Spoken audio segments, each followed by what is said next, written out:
Hello বন্ধুরা, নতুন আরেকটা ভিডিওতে স্বাগত। আমি এখন চলে এসেছি উলবেড়িয়াতে। আর এই গেটটা দেখতে পাচ্ছেন, এটা হচ্ছে উলবেড়িয়া কালীবাড়ি যাওয়ার গেট। আমি এখন উলবেড়িয়া কালীবাড়ি মন্দিরে ঢোকার একবারে গেটেই দাঁড়িয়ে আছি। আর উলবেড়িয়া কালী মন্দির ঢোকার গেটের আগের দিকে রয়েছে উলবেড়িয়া থানা।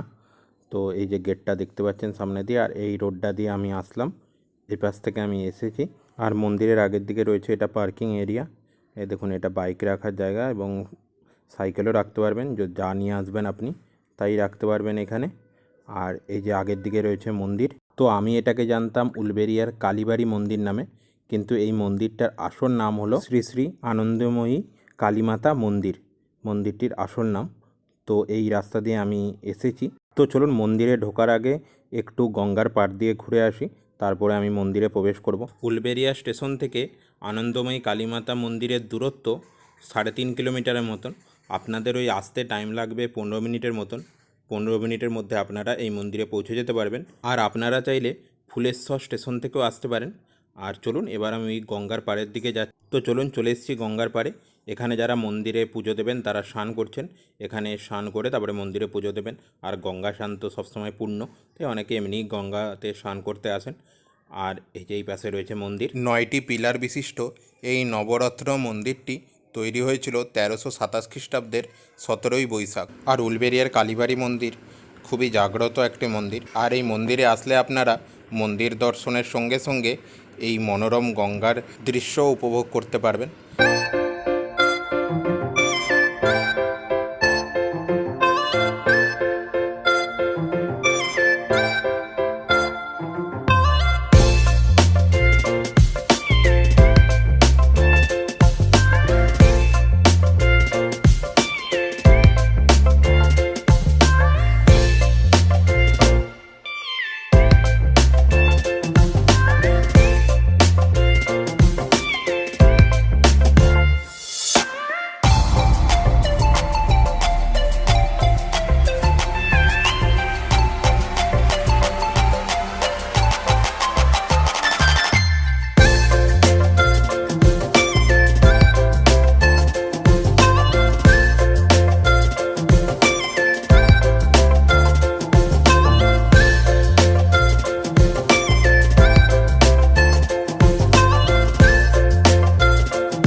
আর এখানে আসলে আপনারা দেখতে পারবেন এরকম কলকাতা পোর্টের উদ্দেশ্যে বড় বড় জাহাজ যাচ্ছে আগের দিক থেকে। আর গঙ্গার ধারে এখানে বসার জায়গাও করা আছে, আপনারা যদি চান এখানে বসে সময়ও কাটাতে পারেন।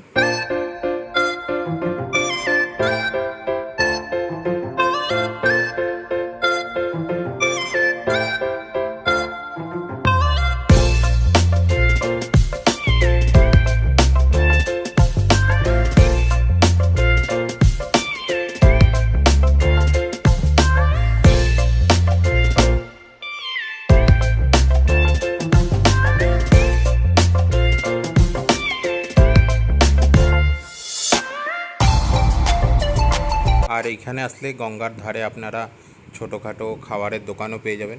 এখান থেকে আপনারা ফুচকা এবং অন্যান্য জিনিসও খেয়ে নিতে পারবেন। তো চলুন গঙ্গার পাড়ে ঘুরে অনেকক্ষণ সময় কাটিয়ে আবার মন্দিরের প্রাঙ্গণে চলে এসেছি। এবার মন্দিরটা ঘুরে দেখব এবং আপনাদেরও ভালো করে ঘুরিয়ে দেখাবো। তো চলুন ভিডিওটা দেখতে থাকুন। আর ভিডিওটা ভালো লাগলে অতি অবশ্যই লাইক, কমেন্ট অ্যান্ড শেয়ার করে দেবেন। আর আমার চ্যানেলে যদি নতুন হয়ে থাকেন চ্যানেলটি অবশ্যই সাবস্ক্রাইব করে দেবেন।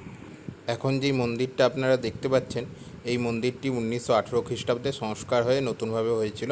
আর এখানে আসলে আপনারা দেখতে পাবেন একটি শিব মন্দির, একটি সাবিত্রী মন্দির ও একটি রাধা গোবিন্দ মন্দিরও রয়েছে।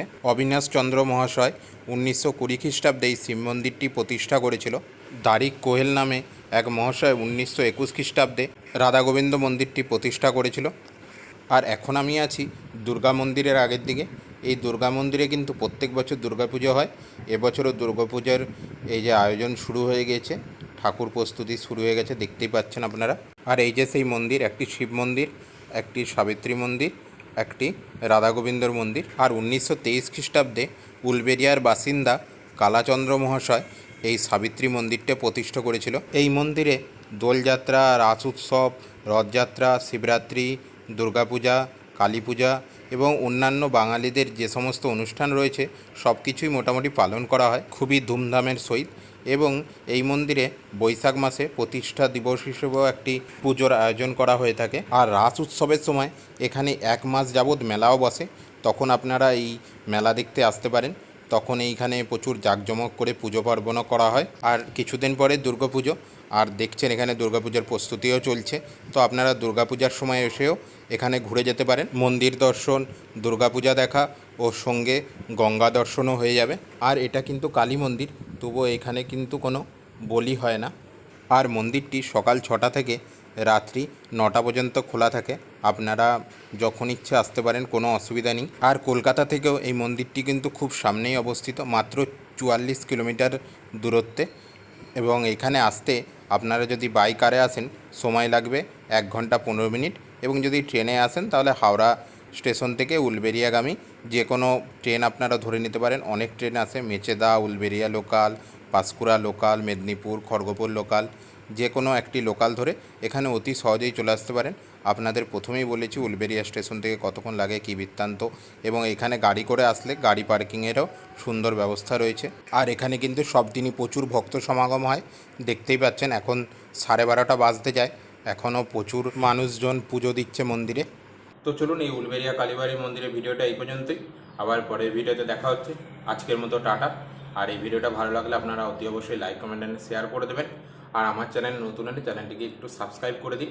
তো আবার পরের ভিডিওতে দেখা হচ্ছে। আজকের মতো টাটা।